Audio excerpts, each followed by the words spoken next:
Hello everyone, welcome to Eduquest. चलिए आज हम लोग सेकेंड एंग्लो मराठा वार के बारे में पढ़ते हैं। 1799 में जब टीपू सुल्तान की बैटलफील्ड में शहादत हो जाती है अंग्रेज़ों के ख़िलाफ़ लड़ते हुए और अंग्रेज़ मैसूर पे अपना कब्ज़ा कर लेते हैं, तो अब अंग्रेज़ों के सामने सिर्फ एक ही बड़ी पावर बचती है, वो है मराठा।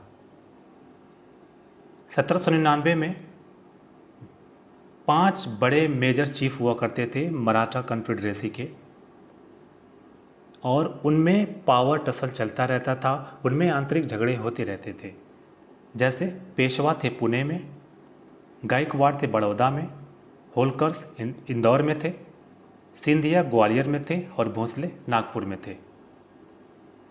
जब माधवराव सेकेंड की डेथ हो जाती है, माधवराव सेकेंड की डेथ होने के बाद नए पेशवा बनते हैं बाजीराव द्वितीय। अब बाजीराव द्वितीय नए पेशवा बन चुके हैं और उधर 1802 में पुणे में एक युद्ध होता है यशवंतराव होलकर, बाजीराव द्वितीय और सिंधिया के बीच। बाजीराव द्वितीय और सिंधिया को यशवंतराव होलकर हरा देते हैं। अब बाजीराव द्वितीय क्या करते हैं, वो अंग्रेज़ों के पास प्रोटेक्शन के लिए जाते हैं, उनसे मदद मांगते हैं। अंग्रेज़ बाजीराव द्वितीय के साथ 1802 में बेसिन की संधि साइन करते हैं। ये वो संधि है जिसके अनुसार अंग्रेज़ों को एक पॉलिटिकल एडवांटेज हासिल हो जाता है और फिर उसके साथ ही वो इस पूरे सब कॉन्टिनेंट में वो अपनी सुप्रीमेसी इस्टेब्लिश करने लगते हैं।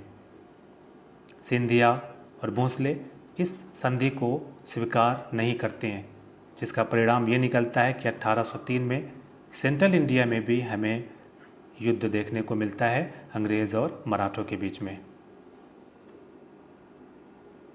1803 में 17 दिसंबर 1803 को देवगांव की संधि साइन की जाती है रघुजी भोंसले और ब्रिटिश ईस्ट इंडिया कंपनी के बीच। रघुजी भोंसले अंग्रेज़ों के साथ सब्सिडरी अलायंस बना लेते हैं, वो उसे एक्सेप्ट कर लेते हैं और अंग्रेज़ इस संधि के साथ ही कटक और बालासोर पे कब्ज़ा कर लेते हैं। होलकर के साथ 1805 में राजघाट की संधि साइन की जाती है और 1805 में राजघाट की संधि के साथ ही अंग्रेज़ टोंक, बुंडी और रामपुरा पर भी अपना कंट्रोल स्थापित कर लेते हैं, उस पर कब्ज़ा कर लेते हैं। फिर सिंधिया के साथ भी 1803 में एक संधि साइन की जाती है सुरजी अनजान गांव की संधि, और इस संधि के साथ अंग्रेज़ रोहतक, गंगा यमुना दोआब, गुड़गांव, दिल्ली आगरा रीजन, अहमदनगर फोर्ट पे कब्ज़ा कर लेते हैं। और फिर फाइनली 24 दिसंबर 1805 को होलकर के साथ एक शांति समझौता स्थापित किया जाता है और उसके साथ ही सेकेंड एंग्लो मराठा वार समाप्त हो जाता है। अब हम देखते हैं पिंडारियों का सप्रेशन। पिंडारियों के बारे में पहली जानकारी हमें महाराष्ट्र के मुग़ल इन्वेजन के साथ देखने को मिलती है।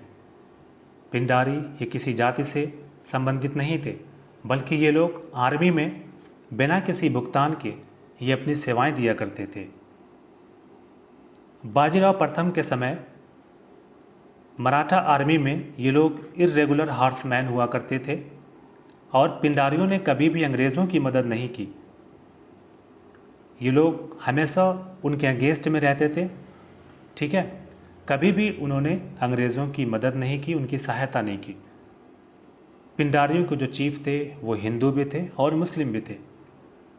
वासिल मोहम्मद हो गए, चीतू और करीम खान, ये पिंडारियों के चीफ थे।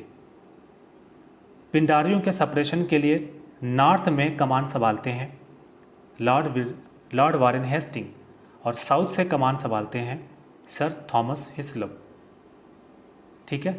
तो पिंडारियों के सप्रेशन के लिए ये दो लोग कमान संभालते हैं और 1818 तक पिंडारियों को पूरी तरीके से सप्रेस कर दिया जाता है। उनके जो भी बैंड थे उनको डिसमेंटल कर दिया जाता है। करीम खान गोरखपुर करीम खान को गोरखपुर में एक छोटा सा टुकड़ा दे दिया जाता है और वासिल मोहम्मद तो चले जाते हैं सिंधिया के कैंप में। फिर बाद में सिंधिया जो है उनको अंग्रेज़ों के हवाले कर देते हैं और कैद में रहते हुए वासिल मोहम्मद सुसाइड कर लेते हैं। वहीं जो चीतू हैं वो जंगल में भाग जाते हैं जहाँ एक टाइगर जो है उनकी हत्या कर देता है। और फिर 1824 तक पिंडारियों को पूरी तरीके से ख़त्म कर दिया जाता है। उनका जो खतरा था वो समाप्त हो जाता है। अब अंग्रेज़ों के सामने किसी भी तरीके का जो खतरा है पिंडारियों का वो नहीं था। तो आज के लिए इतना ही, फिर मिलते हैं नेक्स्ट वीडियो में। Thank you.